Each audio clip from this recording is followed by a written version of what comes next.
नमस्कार साथियों। मैं स्वागत करता हूं आपका शिक्षा क्लासेस पर। जो हमारी सीरीज चल रही थी आपकी साइंस की 15 दिन 15 मैराथन आपकी। तो उसमें हमारी आज क्लास है कौन सी 8 नंबर की।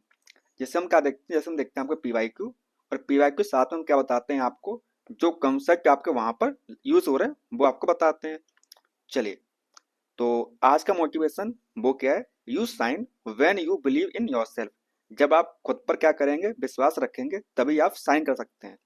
कि अगर आप खुद पर ही हिम्मत हार जाएंगे, खुद के प्रति मतलब ईमानदार नहीं होंगे, तो आप चमक नहीं सकते हो, आप वो मंजिल तक नहीं पहुंच सकते हो जो मंजिल तक आपको जहां तक पहुंचना है। तो इसलिए कहते हैं खुद पर यकीन रख, आगे आपको वो मिल जाएगा जो आपको चाह है। चलिए, तो क्लास शुरू करते हैं। हमारा फर्स्ट क्वेश्चन है, वो क्या बेटा जी देखिए, तो वो हमारा है, in typical plant cell the position of nucleus. In typical cell position of nucleus. हमको क्या पूछा गया, हमसे पूछा गया आपसे कि एक विशिष्ट पादक कोशिका में केंद्र की स्थिति क्या होगी। किसकी बेटा जी, यानी कि प्लांट सेल में आपकी जो पोजीशन होती है किसकी, न्यूक्लियस की, तो वो क्या होगी ये आपको बताना है कि एक विशिष्ट पादक कोशिका में केंद्र की स्थिति क्या होगी। तो ऑप्शन ए हमारे पास में सेंट्रल यानी कि केंद्रीय, ऑप्शन बी हमारे पास में पेरिफेरल यानी कि परिधीय, ऑप्शन सी हमारे पास में बेसल यानी कि बुनियादी, ऑप्शन डी हमारे पास में एनीवेयर यानी कि कहीं पर भी। तो कहाँ पर होता है वो न्यूक्लियस पोजीशन, कहाँ पर होती है, तो वो होती है पेरिफेरल पर। कहाँ होती है बेटा जी, तो वो होती है हमारी परिधीय पर। ओके, और ये क्या हमारा न्यूक्लियस का क्या है, डायग्राम में आपका, आपको पता ना न्यूक्लियस के आपके क्या होते हैं, डबल लेयर होता है आपका न्यूक्लियस, है ना। और उसके अंदर क्या होता है आपका, उसके अंदर होता है आपका न्यूक्लियोलस होता है आपका, है ना। और जो राइबोसोम्स होते हैं वो कहाँ पर होते हैं, एंडोप्लाज्म रेटिकुलम के ऊपर आपके लगे हुए होते हैं आपके राइबोसोम। और जहाँ पर आपका राइबोसोम लगा हुआ होता है उस पार्ट को क्या बोलते हैं, उसे बोलते हैं रफ एंडोप्लाज्मिक रेटिकुलम बोलते हैं। और जहाँ पर राइबोसोम्स आपके नहीं होते उसे क्या बोलते हैं, उसे बोलते हैं हम स्मूथ एंडोप्लाज्मिक रेटिकुलम बोलते हैं, है ना। क्या बोलते हैं, तो उसे बोलते हैं स्मूथ एंडोप्लाज्मिक रेटिकुलम बोलते हैं। हम आपको वहां पर रफ एंडोप्लाज्मिक रेटिकुलम होता है वो क्या बनाता है, तो वो बनाता है प्रोटीन। ठीक है ना, याद रहेगा ये चीज आपको। चले आगे देखते हैं। सवाल नंबर 32 आपका, वो क्या है, which of the following cell organelle is known as power house of the cell. किसे बोलते हैं power house of the cell, बताइए। यानी कि कोशिका का ऊर्जा घर किसे कहते हैं, ये तो बच्चे बच्चे पता है। किसे बोलते हैं, तो वो बोलते हैं माइटोकॉन्ड्रिया को। कैसे बोलते हैं, तो वो बोलते हैं आपका माइटोकॉन्ड्रिया को बोलते हैं, क्या बोलते हैं, power house of the cell. ठीक है ना।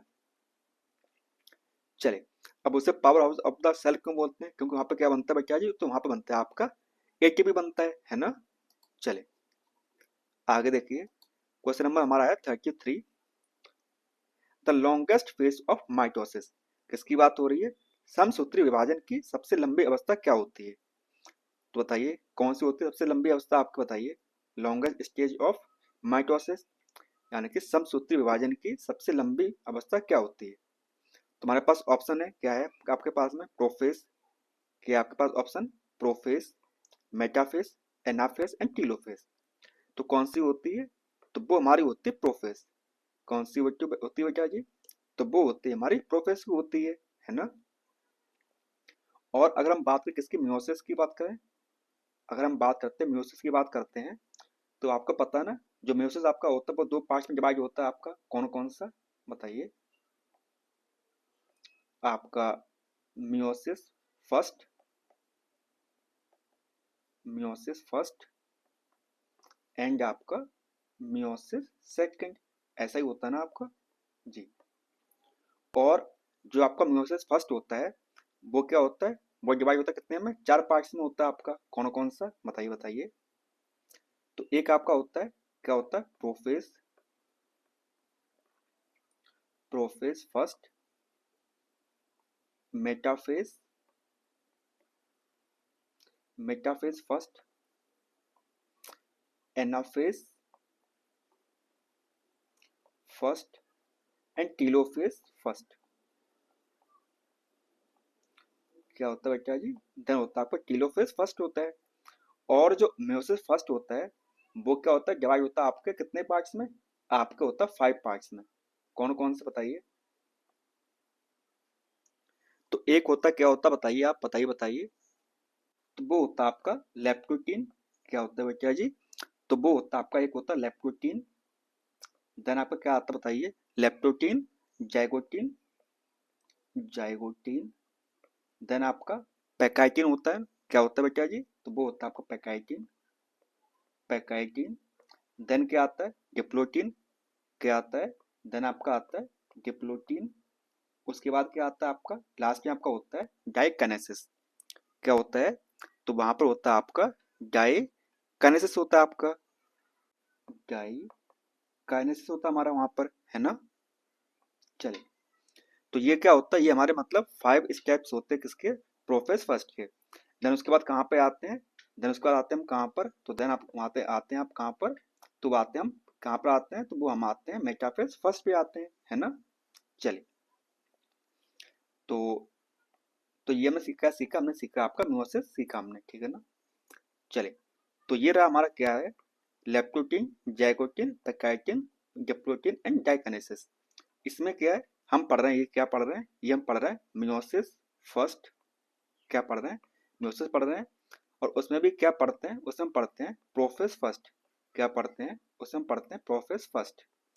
और जिसमें क्या होता है, जिसमें हमारे क्या होता है, 5 स्टेप्स होते हैं, कौन कौन से, लेक्टोटीन, zygotene, pachytene, diplotene and diakinesis. और देखिए जो हमारा लेक्टोटीन होता है उसमें क्या होता है, उसमें हमारा क्रोमोसोम होते हैं, कहाँ पर आ जाते हैं, वो कंडेंस होना शुरू हो जाते हैं, यानी कि प्रोफेज बिगिन, शुरुआत हो जाती है उसकी, ठीक है ना। और जाइगोटीन में क्या होता है, उसमें हम क्या बनता है, उससे बनता है हमारा साइनेप्स। क्या बनता है, साइनेप्टियल कॉम्प्लेक्स आपका बनना शुरू हो जाता है, किसमें, आपका जाइगोटीन में। और पैकाइटिन में क्या होता है, उसमें होता है आपका क्रॉसिंग ओवर। सवाल पूछते हैं आपसे बहुत बार, आपका स्टेप है ना कौन सा वाला, क्रॉसिंग ओवर। तो क्रॉसिंग ओवर आपका कौन से स्टेप में होता है, तो वो होता है आपका कौन से में, तो वो होता है हमारा पैकाइटिन स्टेज में होता है। क्या होता है, क्रॉसिंग ओवर होता है, ठीक है ना। और डिप्लोटीन में क्या होता है हमारा, सिनेप्टियल जो आपके सिनेप्स होते हैं मतलब वो अलग अलग हो जाते हैं। और चेस्ट में क्या होता है, चेस्ट में का फॉर्मेशन होता है, किसका होता है, आपका का फॉर्मेशन होता है, ठीक है ना, किसमें, आपका डिप्लोटीन में। एंड डाइकाइनेसिस में मतलब फिर से वो चीजें रिपीट होना स्टार्ट हो जाती है, यानी कि प्रोसेस का एंड हो जाता है, ठीक है ना। चलिए, आगे देखिए, क्वेश्चन हमारा है क्या है, which of the following disease is caused by virus. मतलब ऐसी कौन सी बीमारी है जो वायरस से होती है, विषाणु से होने वाली बीमारी कौन सी होती है बताइए। तो ऑप्शन ए हमारे पास में polio, plague, cholera and typhoid. तो कौन सी होती है, तो वो होती है हमारी पोलियो। पोलियो क्या हमारा, पोलियो हमारा है किससे होने वाला है, तो वो होता है हमारे विषाणु से होता है। किससे होता है बच्चा जी, तो वो होता है हमारा विषाणु से होता है।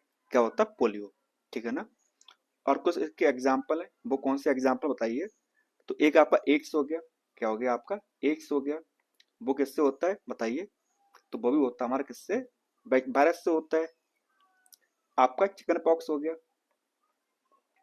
क्या हो गया आपका, चिकन पॉक्स हो गया, ये भी किससे होता है, ये भी आपका होता है किससे, ये भी होता है आपके वायरस से होता है। आपका स्मॉल पॉक्स हो गया, क्या हो गया आपका, स्मॉल पॉक्स हो गया हमारा, ये किससे होता है, ये भी होता है आपका वायरस से होता है। यह आपका मिसेल्स हो गया, मिसेल्स किससे होता है, ये भी होता है आपके वायरस से होता है, ठीक है ना। चलिए, और ये आपके प्लेग, कॉलेरा एंड टाइफाइड है, वो किससे होता है बताइए। तो वो होता है हमारा बैक्टीरिया से। किससे होता है बच्चा जी, तो वो होता है हमारे बैक्टीरिया से होता है। क्या क्या, प्लेग, कॉलेरा एंड टाइफाइड किससे होता है, तो वो होता है हमारा बैक्टीरिया से होता है, ठीक है ना।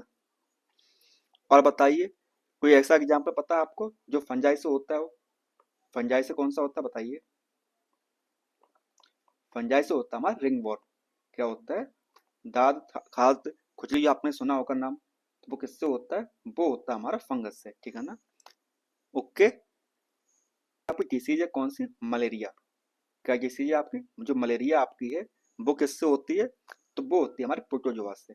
किससे होती है भैया जी, तो वो होती है हमारी प्रोटोजोआ से होती है। क्या होती है आपकी, मलेरिया, ठीक है ना। याद रहेगा आपको, क्योंकि डिसीज से आपका सवाल आपके एग्जाम में आना तय है।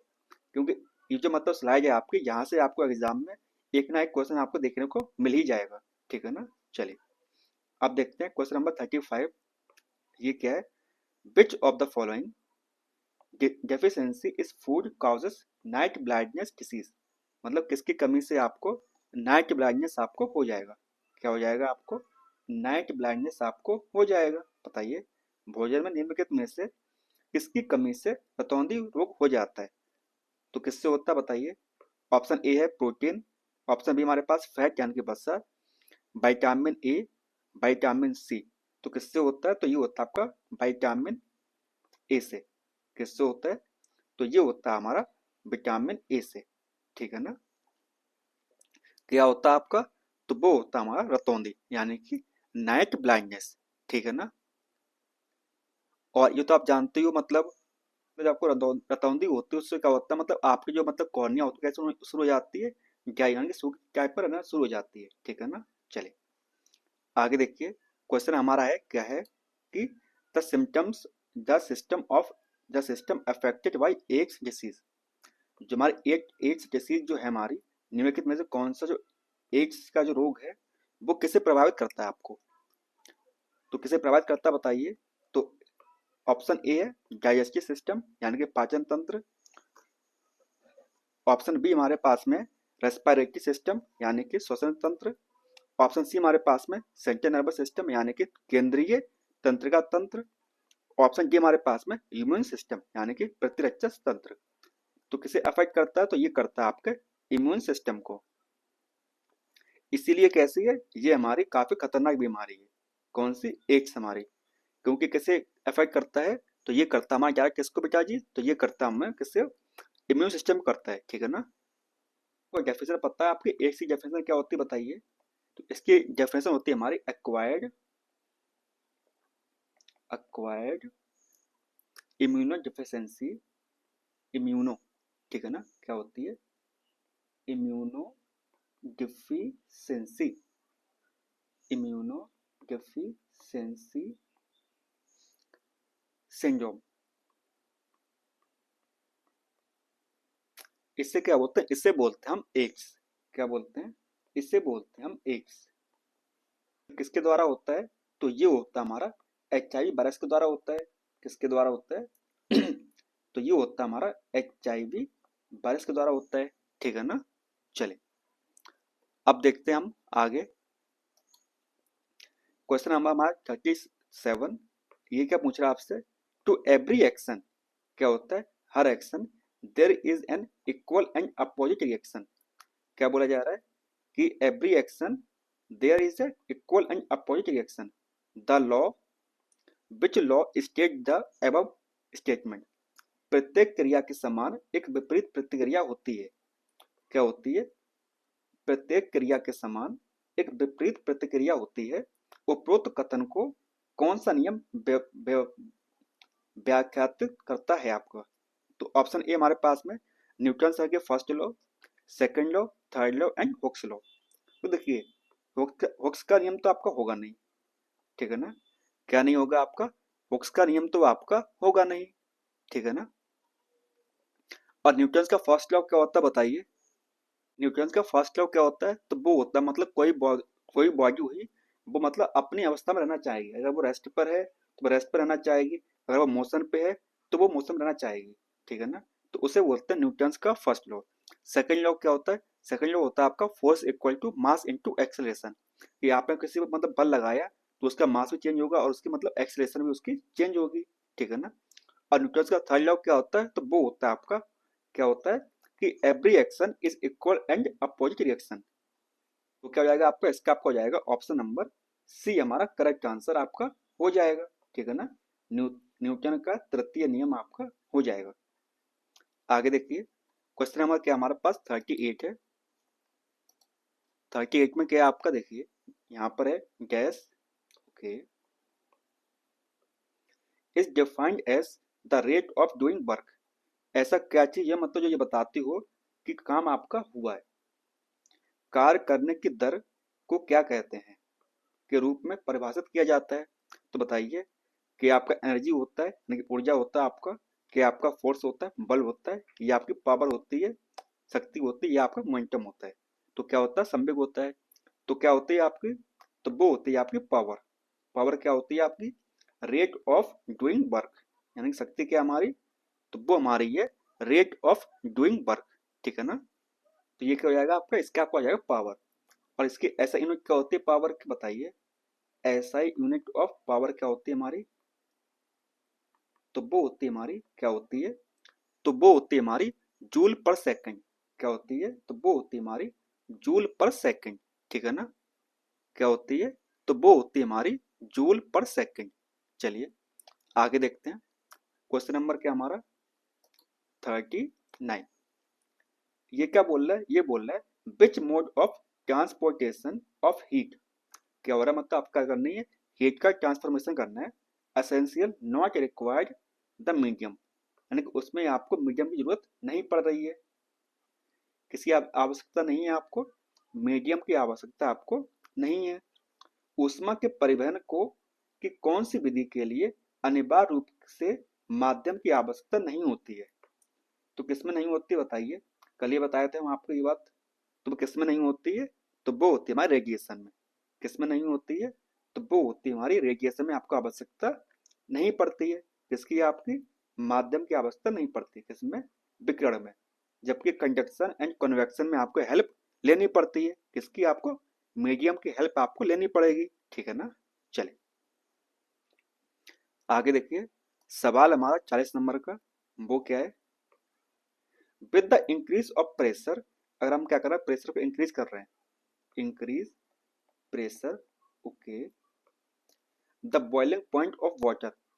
तो आपका बॉइलिंग पॉइंट ऑफ वाटर क्या होगा, बॉइलिंग पॉइंट ऑफ वाटर आपका क्या होगा, ये आपका सवाल है।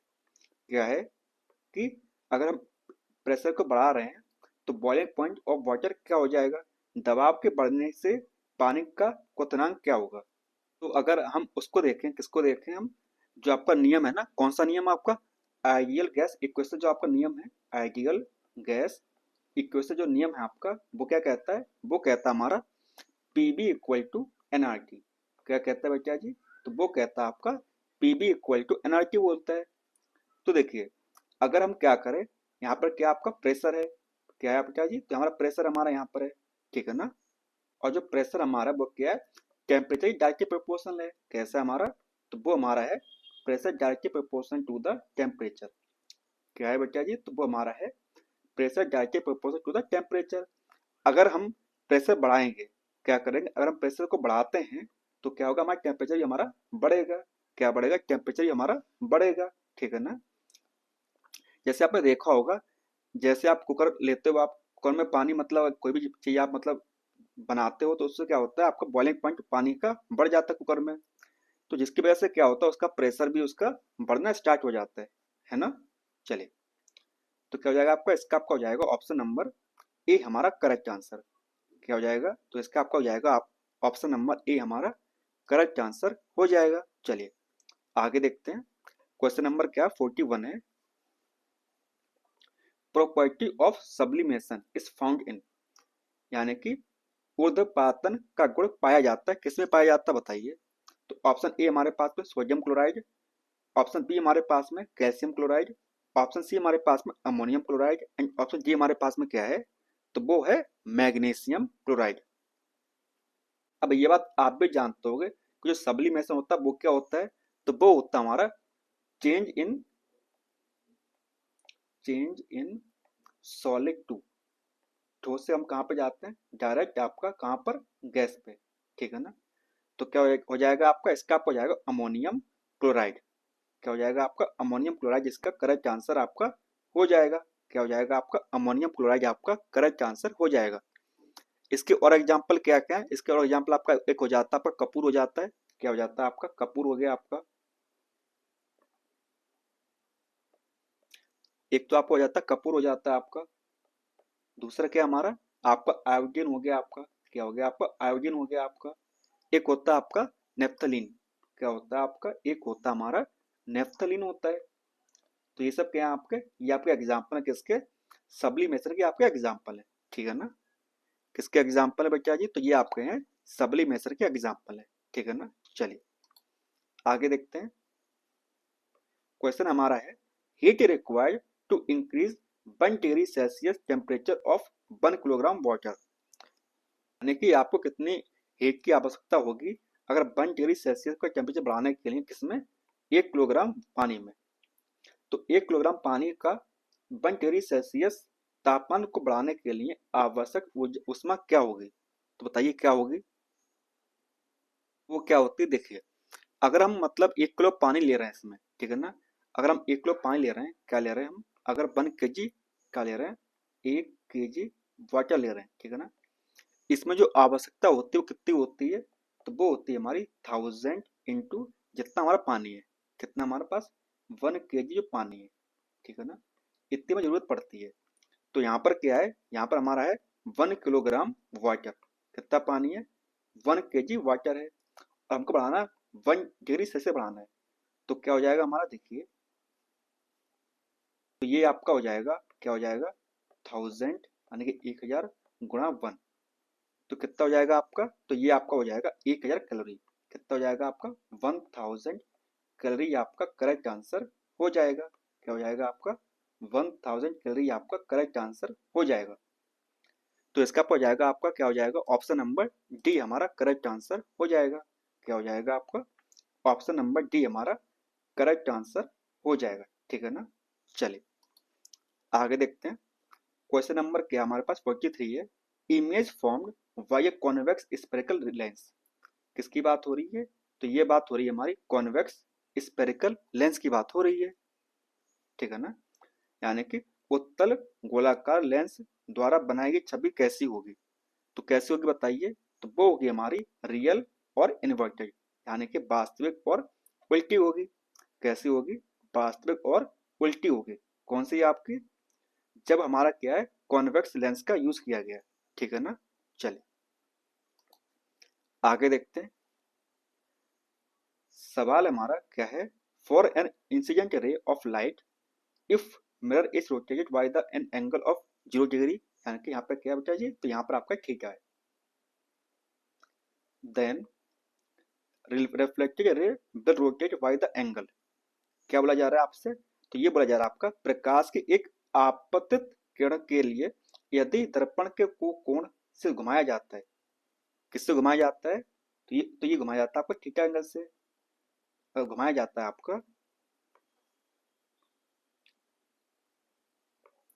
तो परावर्तित किरण एक कोण से मतलब कितने से घूमेगी। तो देखिए इसका एक सिंपल सा नियम होता है, वो क्या होता है आपका, कि उसका एक नियम होता है, क्या नियम होता है आपका, कि mirror mirror rotate rotate by an angle theta. अगर हम थीटा एंगल से मतलब कोई भी आपकी रे मतलब कि मिरर को आप रोटेट कर घुमा रहे हो, तो क्या हो जाएगा आपका जो आपकी रिफ्लेक्टेड रे होगी आपकी, rotate reflected reflected ray will rotate rotate two theta angle, कितने से हो जाएगी आपकी, टू थीटा एंगल से आपकी रिफ्लेक्ट हो जाएगी। तो ये क्या मतलब एक ये स्टेटमेंट है आपका, ठीक है ना। तो क्या हो जाएगा आपका, इसका आपका हो जाएगा ऑप्शन नंबर बी हमारा करेक्ट आंसर इस क्वेश्चन का हो जाएगा। क्या हो जाएगा आपका, टू थीटा आपका करेक्ट आंसर इस सवाल का हो जाएगा, ठीक है ना। चलिए आगे देखते हैं। सवाल क्या, हमारा सवाल है कि a patient of hypermetropia is given spectacles of, क्या बोल रहा है कि एक व्यक्ति है जैसे क्या मतलब हाइपरमेट्रोपिया है, तो उसे चश्मा किस प्रकार का दिया जाएगा, बताइए। दीर्घ दृष्टि दोष के एक रोगी को किस प्रकार चश्मा दिया जाएगा। तो हमारे पास ऑप्शन क्या क्या है, हमारे पास पहला ऑप्शन है लेंस ऑफ जीरो कैपेसिटी, यानी कि शून्य क्षमता का लेंस। ऑप्शन बी हमारे पास में कंपाउंड लेंस, यानी कि यौगिक लेंस। ऑप्शन सी हमारे पास में कॉन्वेक्स लेंस, यानी कि उत्तल lens lens and option D हमारे पास में कॉनकेव लेंस, यानी कि अवतल लेंस। तो क्या दिया जाएगा, तो ये दिया जाएगा आपको कौन सा वाला, कॉन्वेक्स लेंस आपको दिया जाएगा। अगर क्या है आपको हाइपरमेट्रोपिया है, क्या है बेटा जी, अगर आपको हाइपरमेट्रोपिया है, ये बात आप भी जानते हो कि जो आपके हाइपरमेट्रोपिया होता है उससे क्या बोलते हैं, उससे हम एक चीज एक नाम से और जानते हैं, उससे क्या बोलते हैं, उससे बोलते हैं फार साइटेडनेस। क्या बोलते हैं, उससे बोलते हैं फार साइटेडनेस बोल के नाम से जानते हैं, है ना। और इसमें क्या होता है कि मतलब जो व्यक्ति होता है मतलब वो पास की चीजों को क्या करता है, आसानी से देख सकता है, साफ साफ देख सकता है। कौन सी को? जो पास चीजें होती हैं। परंतु जो दूर की वस्तुएं होती हैं, कैसी होती है? परंतु जो दूर की वस्तुएं होती हैं, दूर की जो वस्तुएं होती हैं हमारी वस्तुएं, उनको वो साफ साफ नहीं देख पाता है, ठीक है ना। दूर की वस्तु कैसी होती है? धुंधली होती है, ठीक है ना। किसमें? आपका हाइपरमेट्रोपिया में। और इसी का उल्टा क्या होता है? इसी का आपका उल्टा होता है, क्या होता है आपका? मायोपिया होता है। क्या होता है? इसी का उल्टा होता है आपका मायोपिया। और जिसे हम क्या बोलते हैं? जिसे हम बोलते हैं, क्या बोलते हैं? जिसे हम बोलते हैं नियर साइटेडनेस। क्या बोलते हैं? इसे हम बोलते हैं नियर साइटेडनेस के नाम से जानते हैं, ठीक है ना। साइटेडनेस, ठीक है ना। और इसे सही कैसे करते हैं? इसे हम सही करते हैं आपका कॉनकेव लेंस यूज करके। क्या यूज करते हैं हम? कॉनकेव लेंस आपका हमारा यूज करते हैं, ठीक है ना। चलिए आगे बढ़िए, देखिए आप इमेज पर। तो यहाँ पर क्या है, ये जो व्यक्ति मतलब वो कैसा नॉर्मल है। तो यहाँ से आपकी रेस आई और आपका यहाँ पर आपकी रेस बन गई, आपके रेटिना पर क्या हुई? आपकी इमेज बन गई, ठीक है ना। अगर व्यक्ति को क्या है? हाइपर मायोपिया है। क्या है बेटा जी? अगर व्यक्ति को हमारे हाइपर मायोपिया है तो क्या होगा? आपकी जो इमेज बनेगी वो कहाँ बनेगी? रेटिना के दूर बनेगी, यानी कि उसके पीछे बनेगी, रेटिना के पीछे बनेगी। तो हम क्या करेंगे? तो हम क्या लेके आएंगे बताइए? तो हम लेके आपका क्या आएंगे? बताइए बताइए। हम लेके आएंगे आपका क्या? कॉन्वेक्स लेंस यूज लेके आएंगे। क्या लेके आएंगे? आपका कॉन्वेक्स लेंस लेके आएंगे। तो जिससे क्या होगा? जिससे हमारी जो इमेज थी वो कहाँ बनेगी? फिर बनेगी आपकी रेटिना बनेगी, ठीक है ना। और उसी प्रकार से अगर बात करें मायोपिया की, उसमें क्या होता है? उसमें हमारी रेटिना से पहले क्या बन जाती है? हमारी इमेज बन जाती है। कहाँ बन जाती है? रेटिना से पहले हमारी इमेज बन जाती है। जहाँ बननी चाहिए तो वहां पर इमेज नहीं बनती है। तो हम क्या लेके आते हैं? तो हम लेके आते हैं फिर आपका कॉनकेव लेंस लेके आते हैं। क्या लेके आते हैं? फिर हम लेके आते हैं आपका कॉनकेव लेंस लेके आते हैं। जब हम कॉनकेव लेंस यूज करेंगे तो क्या हो जाएगा? हमारी जो इमेज बनेगी तो वो वहीं बनेगी जहां उसे बनना चाहिए, ठीक है ना। चलिए आगे बढ़ते हैं। क्वेश्चन नंबर क्या? 46 हमारा है। क्या है हमारा? Frequency of ultrasound. क्या पूछ रहा है? हमसे पूछ रहा है अल्ट्रासाउंड की फ्रिक्वेंसी क्या होगी। तो बताइए अल्ट्रासाउंड की फ्रिक्वेंसी क्या होगी। तो देखिए, एक होता है आपका क्या होता है? एक आपका होता है इंफ्रासोनिक। क्या होती है हमारी? एक हमारी होती है इंफ्रासोनिक वेव्स होती हैं। क्या होती है? इंफ्रासोनिक वेव्स होती हैं। अब इसमें क्या होता है? तो इसमें हमारा क्या होता है? बिलो बिलो 20 हर्ट्स, यानी कि 20 हर्ट्स से क्या होनी चाहिए आपकी? कम होनी चाहिए, ठीक है ना। जो वेव्स आपकी होनी चाहिए। और अगर हम बात करें किसकी, उसके बाद आती है आपकी क्या आती है? ऑडिबल वेव्स आती हैं। क्या आती हैं? ऑडिबल वेव्स आती हैं, यानी कि जो ऑडिबल साउंड वेव्स होती हैं जिन्हें इंसान सुन सकता है। तो वो क्या होती है? वो होती है हमारी 20 हर्ट्ज से लेकर 20,000 हर्ट्ज तक। कैसी होती है? 20,000 हर्ट्ज तक होती हैं। और उसके बाद क्या आता है? उसके बाद हमारी आती है क्या? आती है हमारी अल्ट्रासोनिक वेव्स आती हैं। क्या आती है हमारी? अल्ट्रासोनिक वेव्स आती हैं। अब इसमें क्या होता है? इसमें होता है क्या बताइए? इसमें होता है हमारा मोर देन, यानी कि अबव 20,000 हर्ट्ज, ठीक है ना। तो कैसी होती है? उससे बोलते हैं अल्ट्रासोनिक वेव्स बोलते हैं, या उससे हम क्या बोलते हैं? अल्ट्रासाउंड बोलते हैं। अल्ट्रासाउंड भी उसे बोलते हैं, ठीक है ना। तो क्या हो जाएगा आपका बताइए? तो इसका आपका हो जाएगा ऑप्शन नंबर डी। क्या हो जाएगा? मोर देन 20,000 हर्ट्ज, ठीक है ना। तो इसका आपका हो जाएगा ऑप्शन नंबर डी, हमारा करेक्ट आंसर आपका हो जाएगा। चलिए अगला सवाल है वो क्या हमारा कि sorry, pitch of sound depends. जो पिच होती है साउंड की, ध्वनि की पिच, इस पर क्या वो फ्रिक्वेंसी पर डिपेंड करती है? यानी कि आवृत्ति पर डिपेंड करती है? क्या वो वेवलेंथ पे करती है, या वो वेलोसिटी करती है, या आपका इंटेंसिटी करती है? किस पे करती है बताइए? तो वो करती है हमारी फ्रिक्वेंसी पर। Pitch of sound depends on frequency. किस पे करती है बेटा जी? तो वो करती है आपकी आवृत्ति पे। किस पे करती है? तो वो करती है आपकी आवृत्ति पे करती है, ठीक है ना। चलिए नेक्स्ट क्वेश्चन क्या हमारा, क्वेश्चन हमारा है the number of magnetic lines of force passing through a given area. क्या हो रहा है, मतलब एक एरिया है, वहां से हमारी मैग्नेटिक लाइंस पास हो रही है। मान लीजिए अगर क्या हमारा ये एक प्रकार का एरिया है, ठीक है ना, ये एक प्रकार का एरिया है और यहाँ से हमारी मैग्नेटिक लाइंस पास हो रही हैं।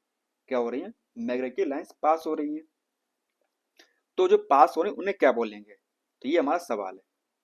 क्या सवाल है हमारा, कि किसी दिए गए क्षेत्र से गुजरने वाली बल की चुंबकीय रेखाओं की संख्या क्या कहलाती है। तो बताइए क्या कहलाती है, क्या वो मैग्नेटिक इंजेक्शन कहलाती है, यानी कि चुंबकीय प्रेरण बोलते हैं उसे, या आपका मैग्नेटिक इंटेंसिटी बोलते हैं, यानी कि चुंबकीय तीव्रता बोलते हैं, या उसे मैग्नेटिक फ्लक्स बोलते हैं, यानी कि चुंबकीय अविभाव बोलते हैं, या उसे मैग्नेटिक मोमेंट बोलते हैं, यानी कि चुंबकीय आघूर्ण बोलते हैं। क्या बोलते हैं, तो उसे हम बोलते हैं मैग्नेटिक फ्लक्स। क्या बोलते हैं, तो उसे हम बोलते हैं मैग्नेटिक फ्लक्स, यानी कि चुंबकीय अविभाव, ठीक है ना। क्या बोलते हैं, तो उसे हम बोलते हैं चुंबकीय अविभाव, ठीक है ना। एक फॉर्मूला होता है आपका, क्या होता है मैग्नेटिक फ्लक्स का, तो वो होता है हमारा फाई इक्वल टू क्या होता है, बी ए कॉस थीटा, ठीक है ना। वैसे जरूरत नहीं है आपको याद रखने की, क्योंकि आपके एग्जाम में सवाल यहाँ से नहीं आएगा, ठीक है ना। चलिए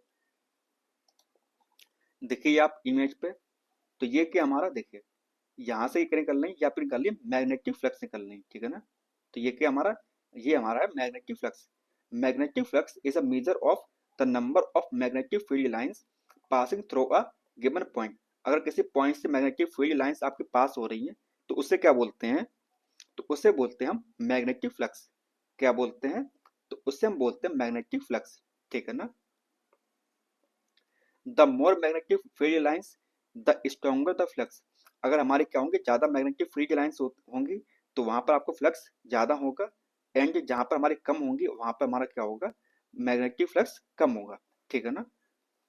चलिए आगे देखते हैं, सवाल हमारा क्या है, a bulb 100 watt and 200 volt is connected to a voltage of 160 volt, the power dissipated क्या होगा आपका। क्या बोल रहा है, ये बोल रहा है आपका एक बल्ब है जिसका 100 वॉट का बल्ब है, 200 वोल्ट उसमें क्या पावर है, क्या हमारे 200 वोल्ट उसकी पावर है। उसके बाद में 160 वोल्ट के वोल्टेज से जुड़ा हुआ है, तो शक्ति अपव्यय क्या होगा।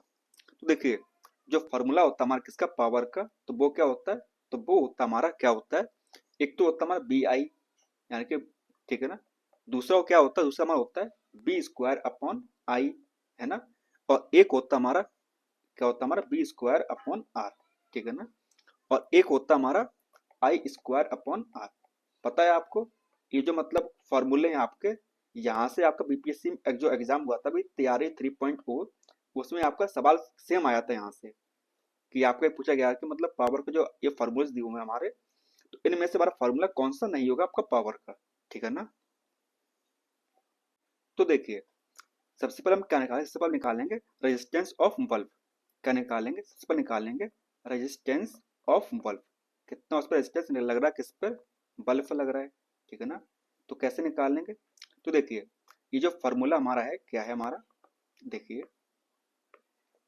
ये हमारा power equal to B square upon R. तो हम क्या करेंगे, आर को ऊपर ले जाएंगे, कहाँ पे ऊपर ले जाएंगे, और पी कहाँ आ जाएगी, हमारी नीचे आ जाएगी। तो क्या बन जाएगा, ये बन जाएगा हमारा पी, क्या बन जाएगा हमारा, तो ये बन जाएगा हमारा आर इक्वल टू, क्या बन जाएगा, R equal to B square upon P, ठीक है ना। अब यहाँ पर बी स्क्वायर कितना दिया हुआ है बताइए, कितना वोल्टेज दिया हुआ हमको, तो वो दिया गया हमको 200 वोल्ट। कितना दिया हुआ है, 200 वोल्ट दिया हुआ हमारा, ठीक है ना। एक सेकेंड,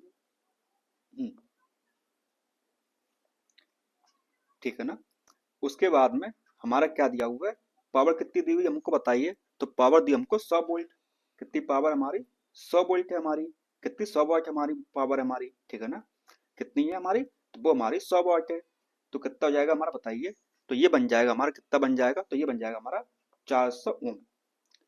कितनी हमारा बन जाएगा, तो ये बन जाएगा हमारा 400 ओम बन जाएगा, ठीक है ना। और उसके बाद हम निकालते हैं पावर डेसिपिएंट। क्या निकालते हैं, शक्ति अपव्यय निकालते हैं। क्या निकालते हैं, अब निकालेंगे हम पावर डेसिपिएंट, रेसिप्रोकेशन निकालते हैं, यानी कि शक्ति अपव्यय निकालेंगे, अपव्यय, ठीक है ना। तो वो कैसे निकालेंगे, हम लगाएंगे सेम फॉर्मूला लगाएंगे, आपका क्या लगाएंगे, पावर इक्वल टू क्या होता है आपका बी स्क्वायर अपॉन आर, ठीक है ना।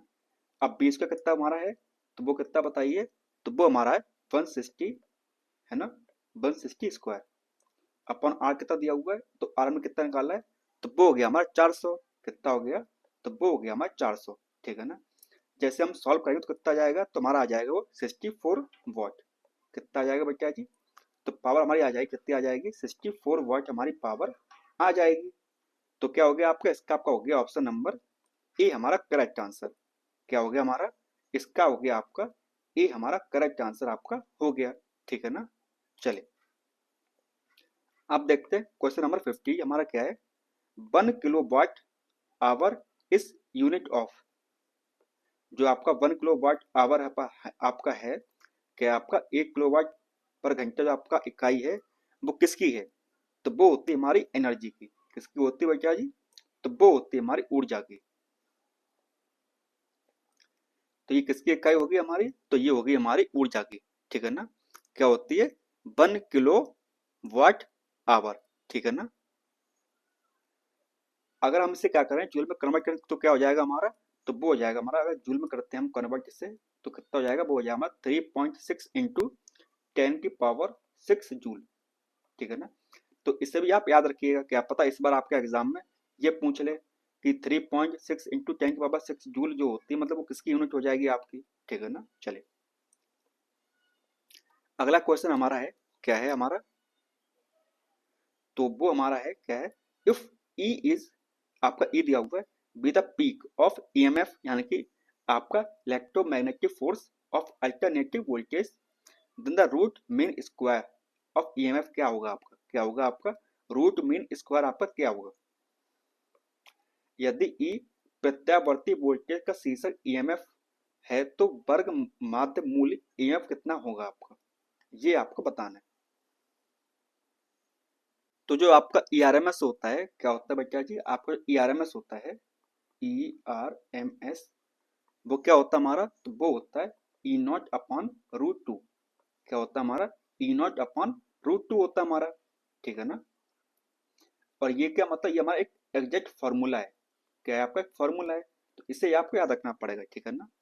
तो क्या हो जाएगा आपका, तो आपका हो जाएगा ई नॉट अपॉन रूट टू, तो क्या हमारा इसका हो जाएगा आपका ऑप्शन नंबर डी हमारा करेक्ट आंसर, क्या हो जाएगा आपका ऑप्शन नंबर डी हमारा करेक्ट आंसर हो जाएगा, यानी कि ई नॉट अपॉन रूट टू, ठीक है ना। चलिए नेक्स्ट क्वेश्चन देखते हैं हमारा, क्वेश्चन क्या हमारा, देखिए detergent is a complex salt of, जो डिटर्जेंट हमारे होते हैं वो कौन से कॉम्प्लेक्स सॉल्ट से मिलकर बनते हैं बताइए। अपमार्जक जो होते हैं एक जटिल लवण होते हैं, तो ऑप्शन ए हमारे पास में sodium, calcium, carbon and magnesium, तो किससे बनते हैं बताइए, तो वो बनते हैं हमारे किससे, तो वो बनते हैं हमारे सोडियम से, किससे बनते हैं, तो वो बनते हैं हमारे सोडियम से बनते हैं, ठीक है ना, किससे बनते हैं, तो वो बनते हैं हमारे सोडियम से, ठीक है ना। चलिए नेक्स्ट क्वेश्चन क्या हमारा, क्वेश्चन हमारा है device used to send test and picture, मतलब वो कौन सी डिवाइस हम यूज करते हैं, जैसे हम टेस्ट आपका सेंड कर दें या हम पिक्चर सेंड कर दें, सामग्री और चित्र भेजने की उपयोग किया जाने वाला उपकरण क्या होता है बताइए। ऑप्शन ए हमारे पास में टेली प्रिंटर, ऑप्शन बी हमारे पास में टेलेक्स, ऑप्शन सी हमारे पास में फैक्स एंड ऑप्शन डी हमारे पास में क्या है, नन ऑफ दिस एबव। तो क्या हो जाएगा आपका, इसका आपका हो जाएगा फैक्स, कि हमारे पास जो फैक्स होता है वो उसमें क्या करते हैं हम, किसी को मतलब टेस्ट भी भेज सकते हैं या हम उससे पिक्चर भी उससे भेज सकते हैं, इसमें आपका आपका फैक्स के द्वारा। चलिए अब देखते हैं क्वेश्चन नंबर क्या हमारा 54, which of the following mixture of gases are used for welding of metals, मतलब कौन सी मिक्सचर ऑफ गैसेस हमारे यूज होती है किसमें, वेल्डिंग में। निम्नलिखित में से किस गैस मिश्रण का उपयोग धातुओं की वेल्डिंग के लिए किया जाता है बताइए। तो ऑप्शन ए हमारे पास में oxygen and hydrogen. Option B हमारे पास में ऑक्सीजन एंड कार्बन डाइऑक्साइड।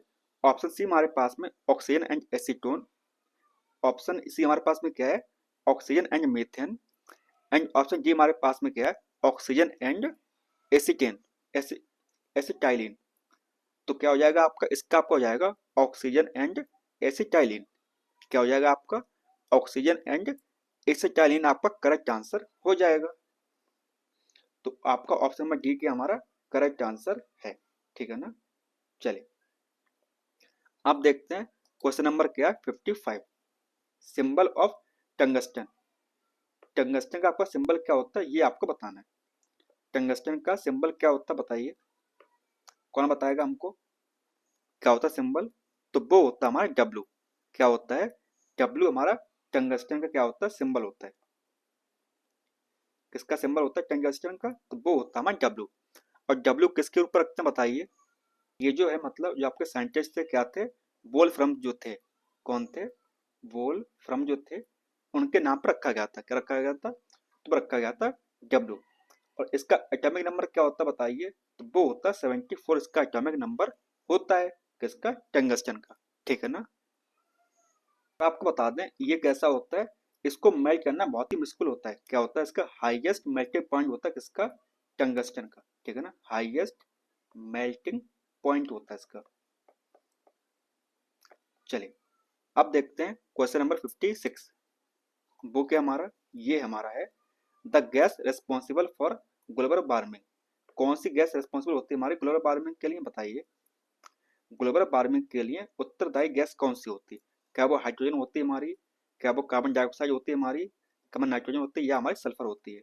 तो कौन सी होती है, तो वो होती है हमारी कार्बन डाइऑक्साइड। क्या होती है, तो वो होती है हमारी कार्बन डाइऑक्साइड, हमारी क्या होती है ग्लोबल वार्मिंग गैस होती है, किसके लिए हानिकारक होती है हमारी। तो ऑप्शन नंबर बी क्या हो जाएगा हमारा करेक्ट आंसर इस सवाल का हो जाएगा, ठीक है ना। क्या हो जाएगा आपका ऑप्शन नंबर बी हमारा करेक्ट आंसर हो जाएगा।